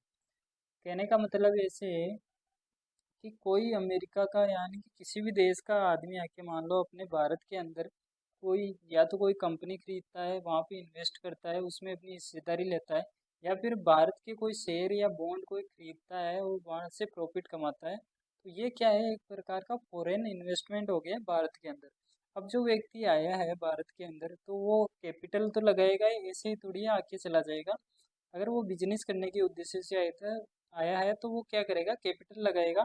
तो इसमें क्या होता है, पूंजी का प्रवाह भी शामिल होता है, ठीक है दोस्तों। अब आगे बात कर लेते हैं कि भारत में फॉरेन इन्वेस्टमेंट को 2 पार्ट में डिवाइड किया गया है। एक तो होता है एफडीआई, यानी कि फॉरेन डायरेक्ट इन्वेस्टमेंट। एफडीआई की फुल फॉर्म क्या होती है, फॉरेन डायरेक्ट इन्वेस्टमेंट। एक होता है आपका FPI, foreign portfolio investment, foreign portfolio investment, ठीक है। अब बात कर लेते हैं कि एफडीआई क्या होता है। देखो इसमें इन्वेस्टमेंट यानी कि कोई किस प्रकार से इसमें इन्वेस्ट करेगा, इसमें कोई व्यक्ति करेगा वो क्या करेगा, लंबे समय के लिए क्या करेगा, इन्वेस्ट करेगा। इसमें उसकी खुद की स्वामित्व भी होगा और उसको कंट्रोल भी मिलेगा। कहने का मतलब कोई भी व्यक्ति भारत के अंदर आके कोई कंपनी है उसकी मान लो 50% या आधी हिस्सेदारी को ले रखा है, लेता है, तो उसका उद्देश्य क्या करेगा कि वो लॉन्ग टर्म तक क्या करेगा, उस कंपनी में इन्वेस्ट करना चाहेगा, ठीक है दोस्तों। उसको ओनरशिप मिल जाएगी, वो अपने हिसाब से कंपनी को ग्रोथ करवाएगा, कंट्रोल करेगा, मैनेजमेंट करेगा, ठीक है। उसके ऊपर कंट्रोल हो जाएगा ऑपरेशंस के ऊपर। और उसका जो पर्पज है वो क्या है कि बिजनेस में ग्रोथ कराना है, यानी कि खुद भी प्रॉफिट कमाना और उस कंपनी को भी प्रॉफिट कमा के देना। अब इसमें रिस्क क्या है कि रिस्क ज़्यादा होता है, क्योंकि आप बहुत बड़ी कैपिटल का यूज करते हो, और वो भी क्या लॉन्ग टर्म के लिए यूज करते हो। तो इसमें आपका क्या होता है, लॉन्ग टर्म का कमिटमेंट होता है। ऐसे थोड़ी है 5-10 दिन के लिए कंपनी खरीद ली और वापस भेज दी। आप इसी उद्देश्य से आते हो कि आप लॉन्ग टर्म में प्रॉफिट कमा सको। तो इसका एक बेस्ट एग्जांपल क्या है कि कोई भी भारत के या किसी भी देश में जाके फैक्ट्री का निर्माण करना, या फिर कोई पहले से कंपनी है उसमें इन्वेस्ट करना। अब बात कर लेते हैं एफपीआई क्या होता है, फॉरेन पोर्टफोलियो इन्वेस्टमेंट। इसमें दोस्तों शॉर्ट टर्म के लिए आप इन्वेस्ट करते हो, ठीक है। इसमें आपके कंपनी के ऊपर कोई कंट्रोल नहीं होता। आपका उद्देश्य रहता है केवल प्रॉफिट कमाना, यानी कि रिटर्न्स प्राप्त करना। और रिस्क आपका लोअर होता है क्योंकि आप इन्वेस्टमेंट भी कम करते हो, ठीक है। ये इसका एग्जांपल क्या होगा कि कोई आदमी भारतीय स्टॉक को मान लो कोई खरीद रहा है, तो वो हो गया आपके किससे रिलेटेड, फॉरेन पोर्टफोलियो इन्वेस्टमेंट, यानी कि स्टॉक या बॉन्ड खरीदता है तो वो एफपीआई में आ जाएगा। अब दोस्तों बात करते हैं क्वेश्चन नंबर 18। एक उद्योग संघ और स्व नियामक संगठन एसआरओ जिसका प्राथमिक उद्देश्य माइक्रो फाइनेंस क्षेत्र के मजबूत विकास की दिशा में काम करना, यानी कि माइक्रो फाइनेंस से रिलेटेड है। देखो ये क्वेश्चन आता है एलिमिनेशन वाला। तो इसमें देखो आपका क्वेश्चन में ही दिया गया है कि आपका प्राथमिक मेन जो प्राइमरी पर्पज क्या है, माइक्रो फाइनेंस को मजबूत करना। तो इससे रिलेटेड ही कोई संस्था होगी, और इसका राइट आंसर हो जाएगा माइक्रो फाइनेंस इंस्टीट्यूशन नेटवर्क्स, ठीक है दोस्तों। तो इसका आंसर तो हो गया, लेकिन आपके एग्जाम में दो ऑप्शन और दिए गए थे, एक तो सेबी और नाबार्ड। एक तो सेबी दिया गया था और एक आपका क्या दिया गया था, नाबार्ड दिया गया था, ठीक है दोस्तों। तो आइए बात करते हैं कि सेबी के बारे में और नाबार्ड के बारे में कुछ डिटेल आपको पता होनी चाहिए। तो देखो सबसे पहले बात करते हैं सेबी के बारे में। सेबी की फुल फॉर्म होती है भारतीय प्रतिभूति और विनियामक बोर्ड, यानी कि security and exchange board of India. ये होती है सेबी की फुल फॉर्म। सेबी का हेडक्वार्टर कहाँ पे है, मुंबई में है। इसकी स्थापना 12 अप्रैल 1988 को हुई थी। सेबी एक्ट कब आया था, 1992 में, यानी कि 4 साल बाद में सेबी का एक्ट आया था, ठीक है दोस्तों। वर्तमान में इसके चेयरमैन है तुहिन कांत पांडे। ये सारी चीज़ें आपको पता होनी चाहिए। सेबी की full form security and exchange board of India, headquarter Mumbai में है। इसकी स्थापना 1988 में हुई थी। सेबी एक्ट 1992 तथा वर्तमान चेयरमैन कौन है, तुहिन कांत पांडे। अब बात कर लेते हैं नाबार्ड के बारे में। नाबार्ड एक्ट आया था आपका दोस्तों 1981 में। नाबार्ड की फुल फॉर्म है national bank for agriculture and rural development, यानी कि राष्ट्रीय कृषि और ग्रामीण विकास बैंक। तो ये यानी कि कृषि और ग्रामीण विकास से रिलेटेड सबसे बड़ी संस्था कौन सी है, ये एग्जाम में पूछा जाता है, तो वो होती है आपकी नाबार्ड ही राइट आंसर हो जाएगा। अब नाबार्ड का हेडक्वार्टर है आपका, इसका भी मुंबई में है। इसकी स्थापना 12 जुलाई 1982 को हुई थी। इसकी स्थापना से रिलेटेड क्वेश्चन बार बार पूछा जाता है कि कब हुई थी, 12 जुलाई 1982। इसके वर्तमान चेयरमैन कौन है, साजी केवी, ठीक है दोस्तों। तो इतना आपको पता होना चाहिए। ऑप्शन को भी एलोबरेट करके मैं बता रहा हूँ कि आपको एग्जाम में कहीं पे भी दिक्कत ना आए, कंप्लीट रिवीजन आपका हो सके, ठीक है दोस्तों। तो आगे चलते हैं क्वेश्चन नंबर 19 के ऊपर, यानी कि निम्नलिखित में से कौन सा कथन एक लिंगी को सबसे अच्छी तरह से परिभाषित करता है। तो दोस्तों एक लिंगी क्या होता है, मोनोसियस क्या होता है, देखो मैं आपको बताना चाहूँगा। इसमें वो स्लाइड नहीं है ये, लेकिन मैं बता दूँ। एक तो होता है आपका मोनोसियस, एक होता है डायोसियस, ठीक है। मोनोसियस का मतलब होता है कि केवल एक सिंगल प्लांट, यानी कि इंडिविजुअल प्लांट के अंदर ही कोई फ्लावर पाया जाएगा। उस फ्लावर के अंदर ही आपका क्या पाया जाएगा, एंड्रोसियम और गाइनोसियम। यानी कि एंड्रोसियम और गाइनोसियम का मतलब क्या है, मेल पार्ट और फीमेल पार्ट दोनों एक ही प्लांट के एक ही फ्लावर में पाए जाएंगे, ठीक है। एक ही प्लांट में या फिर एक ही फ्लावर में पाए जाएंगे दोनों, मेल पार्ट और फीमेल पार्ट। तो वो तो होता है आपका मोनोसियस। एक होता है आपका डायोसियस। डायोसियस का मतलब होता है कि दो अलग अलग पौधे होंगे एक पौधे में, तो यानी कि सेम एक ही प्रकार का पौधे होंगे लेकिन दो होंगे। एक में पाया जाएगा आपका क्या, एंड्रोसियम पाया जाएगा, दूसरों में आपका पाया जाएगा गाइनोसियम। ठीक है दोस्तों, तो वो होता है आपका डायोसियस। अब दोस्तों आपके एग्जाम में सबसे ज़्यादा क्या पूछा जाता है वो बात कर लेते हैं, कि जो आपका फ्लावर आता है उससे रिलेटेड आपके एग्जाम में क्वेश्चन आते हैं। देखो जो सबसे हरी वाली पत्ती यानी कि जो जस्ट फ्लावर के जस्ट नीचे एक हार्ड सी पत्तेदार पत्तेनुमा सी एक संरचना होती है, उसको बोला जाता है दोस्तों सीपल। ठीक है, उसके बाद में फ्लावर की जो पत्ती आती है यानी कि रंग बिरंगे आपका जो फ्लावर होता है, ठीक है, उसकी जो पत्तियां होती है इनको बोला जाता है आपको पीटल बोला जाता है। ठीक है, ये दो चीजें आपको पता चल गई। अब आता है फ्लावर के अंदर मेल पार्ट होता है और फीमेल पार्ट। जो फीमेल पार्ट होता है उसको बोलते हैं पिस्टल यानी कि स्त्री केसर, और जो मेल पार्ट होता है उसको बोलते हैं पुंकेसर यानी कि स्टेमेन। अब बात कर लेते हैं सबसे पहले स्त्री केसर के बारे में। स्त्री केसर क्या होता है, देखो स्त्री केसर ये कंप्लीट आपका क्या है, स्त्री केसर है, सबसे मोटा वाला भाग और सेंटर में स्थित होता है। ठीक है, तो जो आपका स्त्री केसर का ऊपर वाला भाग होता है उससे बोलते हैं वर्तिकाग्र या स्टिग्मा बोलते हैं। अब देखो ये संरचना है, यहाँ पे कुछ ही नहीं है लेकिन ये एक स्टेम टाइप में से मान लो कि कुछ संरचना है, ये एक नली टाइप में है, इसको बोला जाता है आपका स्टाइल यानी कि वर्तिका। ठीक है दोस्तों, और जो नीचे वाला पार्ट होता है उसको बोलते हैं ओवेरी, अंडाशय। अब आपको बताएं जो आपके बीज का या फल का निर्माण होता है वो आपका किसमें, जो आप फल होता है किस कोई भी फल किससे निर्माण होता है, वो अंडाशय ही होता है, यानी कि अंडाशय से निर्माण होता है। ठीक है, बीज का फल का निर्माण, ये जो आपकी ओवेरी पककर ही फल का निर्माण हो जाता है। ठीक है, ये तो हो गया आपके फीमेल पार्ट में कौन कौन से तीन भाग होते हैं, स्टिग्मा, स्टाइल और ओवेरी, ये आपको पता होना चाहिए। ठीक है, अब बात कर लेते हैं मेल पार्ट में कौन कौन से पार्ट होता है। मेल में आपका एक तो होता है एंथर और एक फिलामेंट। जो ऊपर वाला भाग होगा वो तो आपका क्या होगा, परागकोश होगा, और जो ये डंडी नुमा संरचना है वो क्या हो जाएगी आपकी, फिलामेंट यानी कि तंतु हो जाएगी। ठीक है दोस्तों, ये कंप्लीट हो गया आपका कौन सा, और जो अंडाशय है उसी में क्या पाई जाती है आपकी अंड कोशिका, कोशिका पाई जाती है, यानी कि अंड जो ओव्यूल होता है वो किस में पाया जाता है, आपका अंडाशय में ही पाया जाता है। ठीक है दोस्तों, तो इतना आपको पता होना चाहिए पुष्प के बारे में। अब बात कर लेते हैं क्वेश्चन नंबर 20, निम्नलिखित में से कौन सी अपघटन अभिक्रिया रेडोक्स अभिक्रिया नहीं है।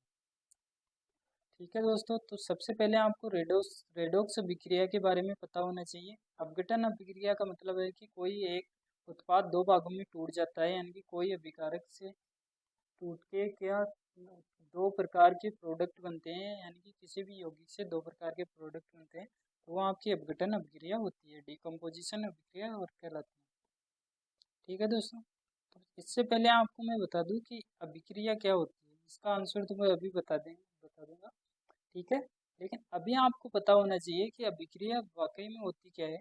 तो अभिक्रिया जो आपकी संयोजन अभिक्रिया है वो या आपकी रियल में जो रिएक्शन होती है उसकी जो बेसिक डेफिनेशन होती है कि कोई भी अभिकारक मिलकर यानी कि रिएक्टेंट या रिएक्टेंट बोल सकते हैं अभिकारक को मिलके कोई उत्पाद का निर्माण करता है, यानी कि ए प्लस बी दो कोई एलिमेंट या यौगिक मान लो वो मिलके क्या ए बी कोई उत्पाद बना रहे हैं, यानी कि ए बी कोई प्रोडक्ट बना दिया, तो वो क्या कहलाती है, आपकी अभिक्रिया कहलाती है।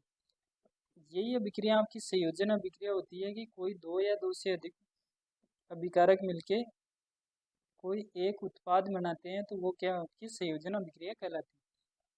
अब आपके एग्जाम में संयोजन अभिक्रिया से रिलेटेड क्वेश्चन पूछे जाते हैं कि यानी कि एग्जाम्पल पूछे जाते हैं संयोजन अभिक्रिया का। सबसे पहला एग्जाम्पल होता है आपका कोयले का दहन, यानी कि जब आप कार्बन को ऑक्सीजन की उपस्थिति में जलाते हो तो कार्बन डाइऑक्साइड का निर्माण होता है। ठीक है, या फिर लकड़ी मान लो वो आपका कार्बन ही हो गया। ठीक है, तो इसका एग्जाम्पल आपको तीनों एग्जाम्पल याद होने चाहिए, बिना बुझे चूने और जल से बुझा हुआ चूने का निर्माण करना। ठीक है, तो ये इसकी केमिकल रिएक्शन भी आपको पता होनी चाहिए। सबसे ज़्यादा पूछा जाता है कि जब मैग्नीशियम रिबन को जलाया जाता है तो ये किस प्रकार की अभिक्रिया है, यहाँ आपकी संयोजन अभिक्रिया है। इसकी जो रिएक्शन भी आपको याद रखनी है, ठीक है। मैग्नीशियम में जब ऑक्सीजन की उपस्थिति में जलाया जाता है तो एक चूर्ण टाइप का सी पदार्थ निकलता है, बनता है, तो उसको क्या बोलते हैं, मैग्नीशियम ऑक्साइड। ये भी आपका एग्जाम में पूछा जाता है और मोस्ट रिपीटेड क्वेश्चन है कि जो यानी कि जो मैग्नीशियम रिबन जलती है वो किस प्रकार की रोशनी के साथ जलती है, तो वो हमेशा, ये तो आपका श्वेत पाउडर होता है एमजीयू, ये चमकदार सफ़ेद रोशनी के साथ जलती है। कैसे जलती है, चमकदार सफ़ेद रोशनी के साथ ये जलती है। ठीक है दोस्तों, अब बात कर लेते हैं रेडॉक्स अभिक्रिया के बारे में, जो आपका क्वेश्चन है। तो दोस्तों रेडॉक्स अभिक्रिया कौन सी होती है, ऐसी अभिक्रिया जिसमें ऑक्सीकरण और अपचयन यानी कि ऑक्सीडेशन और रिडक्शन दोनों साथ में होता है, वो रेडॉक्स अभिक्रिया कहलाती है। अब बताना चाहूँगा कि ऑक्सीकरण अभिक्रिया क्या होती है, यानी कि किसी भी ऑक्सीकरण संख्या में वृद्धि होना है, यानी कि यहाँ पे देख रहे हो जिंक है, कॉपर सल्फेट के साथ अभिक्रिया करके जिंक सल्फेट बना देता है, यहाँ पे कॉपर अलग हो जाता है। ठीक है, ये इसको प्रतिस्थापित करती है। ठीक है, अब इस यहाँ पे देखो जिंक है, तो जिंक की यहाँ पे पहले जो ऑक्सीकरण संख्या थी वो 0 थी, अब बढ़ के कितनी होगी, +2 हो गई, यानी कि इसने 2 आयन त्याग दिए। तो यानी कि लॉस ऑफ इलेक्ट्रॉन बोल दो या फिर ऑक्सीडेशन नंबर यानी कि ऑक्सीकरण संख्या में वृद्धि होना, वो आपका ऑक्सीकरण कहलाता है। और जस्ट इसका उल्टा आपका अपचयन कहलाता है। ठीक है दोस्तों, तो ये होती है आपकी रेडॉक्स अभिक्रिया। अब जो रेडॉक्स यानी कि अभिक्रिया है, इससे रिलेटेड आपका जो संक्षारण कोरोजन है, उससे रिलेटेड भी आपके एग्जाम में क्वेश्चन आते हैं कि कोरोजन क्या होता है। तो संक्षारण संक्षारण किस प्रकार की अभिक्रिया है, ये आपकी ऑक्सीडेशन रेडॉक्स अभिक्रिया है। एग्जाम में पूछा जाता है कि कोरोजन किस प्रकार की अभिक्रिया है, इसमें या तो ऑक्सीडेशन ओनली दे सकता है या फिर रेडॉक्स अभिक्रिया देगा, तो कोई सा भी दो आपको ऑप्शन में पता होना चाहिए, ये ऑक्सीडेशन रेडॉक्स अभिक्रिया है। अब बात करते हैं कि सर संक्षारण क्या होता है, जो कोरोजन क्या होता है। अब मान लो कि कोई भी मेटल है, जैसे कि मान लो कि जो लोहा होता है, आपको पता है कि लोहे पे जंग लग जाता है, तो जो लोहे पे जंग लगता है वही आपका संक्षारण है।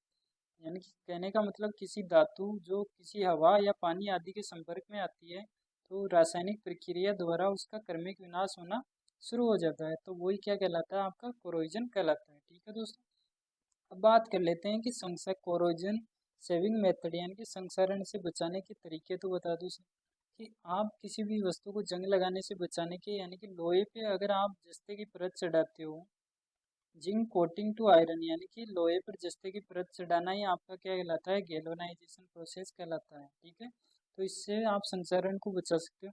या फिर आप जो घर में डेली यूज करते हो कि आप लोहे पे कलर कर देते हो, उससे जंग नहीं लगता, तो आप पेंटिंग भी कर सकते हो या फिर इलेक्ट्रोप्लेटिंग भी कर सकते हो। तो ये आपके हो गए संक्षारण से बचाने के उपाय। अब दोस्तों बात कर लेते हैं क्वेश्चन नंबर 21, जिसमें दिया गया है कि कौन सा गलत जोड़ा है। अब अब दोस्तों बात कर लेते हैं, देखो वो लास्ट क्वेश्चन का आंसर मैंने नहीं बताया था, तो 20वें क्वेश्चन का आंसर क्या होगा दोस्तों, कि इसका होगा कैल्शियम कार्बोनेट का अपघटन। आपको वो देख रहे हो ये रिएक्शन आपको दी गई है, कैल्शियम कार्बोनेट का जो आपका डिकम्पोजिशन हो रखा है, इसमें देखो कैल्शियम की यहाँ पे +2 है, यहाँ पे भी माइनस, ऑक्सीजन की -2, यहाँ पे कैल्शियम की +2, तो कैल्शियम की जो ऑक्सीकरण संख्या में चेंज ही नहीं हो रहा, तो ये रेडॉक्स अभिक्रिया हो ही नहीं सकती। ठीक है, तो ये इस प्रकार से कैल्शियम कार्बोनेट का अपघटन आपका रेडॉक्स अभिक्रिया नहीं है। ठीक है दोस्तों,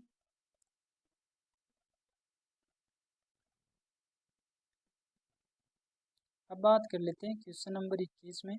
अब इसके लिए भी आपको कुछ चीज़ें पता होनी चाहिए, लेवल ऑफ ऑर्गेनाइजेशन यानी कि संगठन के स्तर क्या होते हैं। ठीक है दोस्तों, 5 आपके जो मेन संगठन के स्तर होते हैं वो उनके बारे में आपको पता होना चाहिए। सबसे पहले दोस्तों बात आता है, सबसे पहला आपका level of organisation grade organisation होता है, वो होता है प्रोटोप्लाज्मिक ऑर्गेनाइजेशन। इसमें क्या होता है, एक कोशिकीय जानवरों में देखा जाता है, एग्जाम्पल हो जाएगा इसका अमीबा और पेरामीशियम। जो यूनिसेलुलर एनिमल होते हैं उनमें प्रोटोप्लाज्मिक ग्रेड ऑर्गेनाइजेशन पाया जाता है, इतना आपको पता होना चाहिए। उसके बाद में बात करते हैं सेलुलर ग्रेड ऑर्गेनाइजेशन।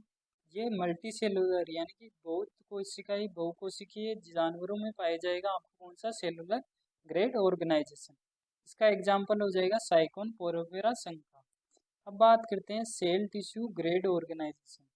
ठीक है, अब इसमें सेल भी होगी और टिश्यू भी पाया जाएगा। इस प्रकार के एनिमल होते हैं उनमें पाया जाता है सेल टिश्यू ग्रेड ऑर्गेनाइजेशन। इनका एग्जाम्पल सिनेडेरिया, जेलीफिश एंड हाइड्रा इसका एग्जाम्पल हो जाएगा। ठीक है, अब बात करते हैं चौथा आपको दिया गया है टिश्यू ऑर्गन ग्रेड ऑर्गेनाइजेशन। इसमें टिश्यू भी पाया जाएगा और ऑर्गन भी पाए जाएंगे। ठीक है दोस्तों, इस प्रकार के जो एग्जाम्पल एनिमल होते हैं वो कौन से प्लेटफॉर्म इसमें आ जाएगा। ठीक है, अब बात कर लेते हैं ऑर्गन सिस्टम ऑर्गेनाइजेशन क्या होता है।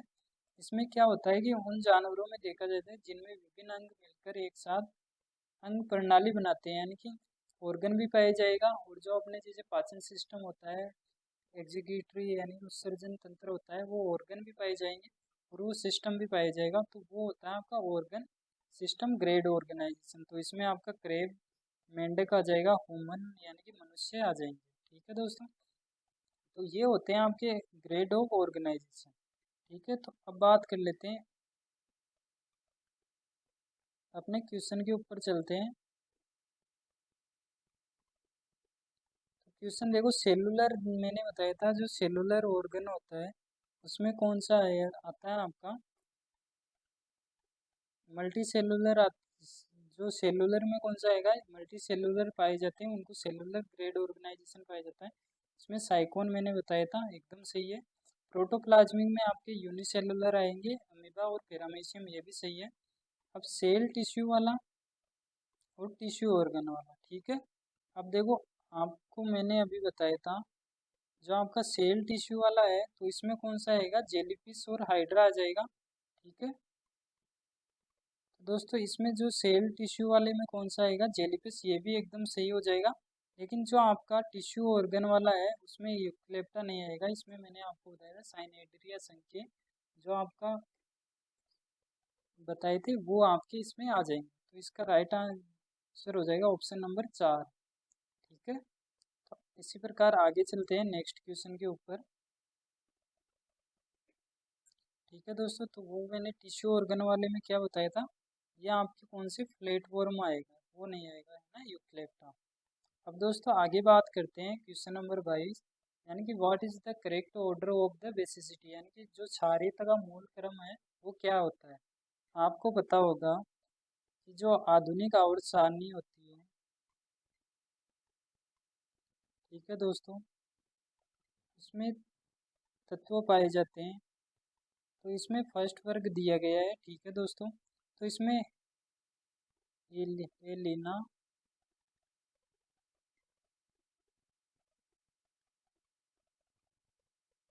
ये तत्व आपके पाए जाते हैं हेलिना की रब से फरियाद। फर्स्ट वर्ग में आपके ये तत्व पाए जाते हैं।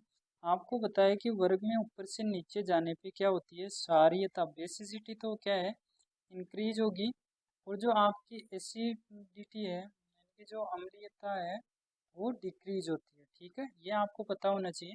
तो इसका राइट आंसर हो जाएगा ऑप्शन नंबर 4, यानी कि सबसे ज़्यादा सीजियम की क्षारीयता होगी, उसके बाद में आपकी पोटेशियम की, सोडियम की और लिथियम की। ठीक है दोस्तों, तो इतना आपको ये सब पता होना चाहिए। अब बात कर लेते हैं कि आपके एग्जाम में क्या क्या क्वेश्चन पूछे जाते हैं इससे रिलेटेड। तो दोस्तों सबसे पहले मॉडर्न पीरियोडिक टेबल से रिलेटेड आपके एग्जाम में क्वेश्चन पूछे जाते हैं कि इसकी यानी कि किसने दी थी मॉडर्न पीरियोडिक टेबल, किसने दी थी, हेनरी मोजले ने दी थी, 1913 में दी थी। ठीक है, जब ये मॉडर्न पीरियोडिक टेबल दी गई थी तो तब कितने तत्व ज्ञात थे, 118 यानी कि 118 तत्व ज्ञात थे।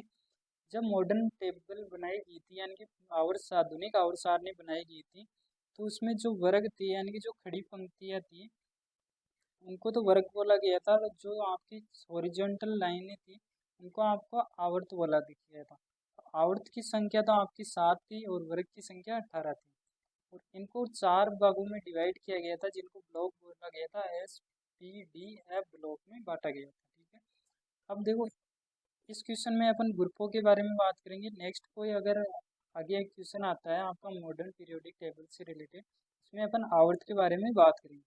तो देखो कुछ ग्रुप है तो उनके अलग अलग नाम दिए गए थे। तो पहले ग्रुप को आपका बोला जाता है एल्केली मेटल यानी कि क्षारीय धातु भी बोला जाता है।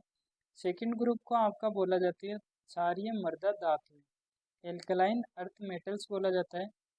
ग्रुप 3 से लेके 12 तक है, यानी कि 3 से लेके 12 ग्रुप है, उनको बोला जाता है संक्रमण धातु यानी कि ट्रांजिशनल मेटल। उसके बाद में ग्रुप 17 को आपका एलोजन वर्ग बोला जाता है। ग्रुप 18 को आपका वर्ग 18 को बोला जाता है उत्कृष्ट गैसीय यानी कि नोबल गैसीय बोला जाता है। ठीक है दोस्तों, इतना आपको पता होना चाहिए। अब दोस्तों बात कर लेते हैं, अब ये बाकी के आपके करंट अफेयर के क्वेश्चन है, तो वो मैं आपको जल्दी से बता देता हूँ। ठीक है, तो जुलाई 2023 में जो साइंस एंड टेक मिनिस्टर का स्वतंत्र प्रधान प्रभार किसे सौंपा गया था, वो सौंपा गया था जितेंद्र सिंह को। ठीक है दोस्तों, इसके बाद में क्वेश्चन नंबर 24 है कि 2024-21 की जो टाइम्स मैगजीन के जो 100 प्रभावशाली लोगों में किसको शामिल किया गया था। इसका राइट आंसर हो जाएगा नरेंद्र मोदी। ठीक है, इसके बाद में लास्ट क्वेश्चन दिया गया है कि जुलाई 2023 में तमिलनाडु के मुख्यमंत्री कौन थे, तो वो कौन थे, तमिलनाडु के सीएम कौन थे, एम के स्टालिन। वर्तमान में भी एम के स्टालिन ही है। तो दोस्तों ये आपकी क्लास थी जो कि कंप्लीट हो चुकी है। अब आपको क्या करना है, अगर मेरा वीडियो सॉल्यूशन या फिर कोई भी मेरे को सजेशन देना है तो आप कमेंट बॉक्स में बता देना। कुछ डाटा और ऐड करना है या फिर कुछ वीडियो ज़्यादा लंबा हो जाए तो आप कुछ डाटा कम करना है, किस टाइप से आपका जो भी सजेशन होगा वो मेरे लिए हेल्पफुल रहेगा। तो आप वीडियो में ज़रूर कमेंट करके मेरे को बताइए कि किस प्रकार को मेरे को इम्प्रूवमेंट करने की ज़रूरत है। तो दोस्तों वीडियो अच्छा लगे तो चैनल को लाइक शेयर एंड सब्सक्राइब ज़रूर कीजिएगा।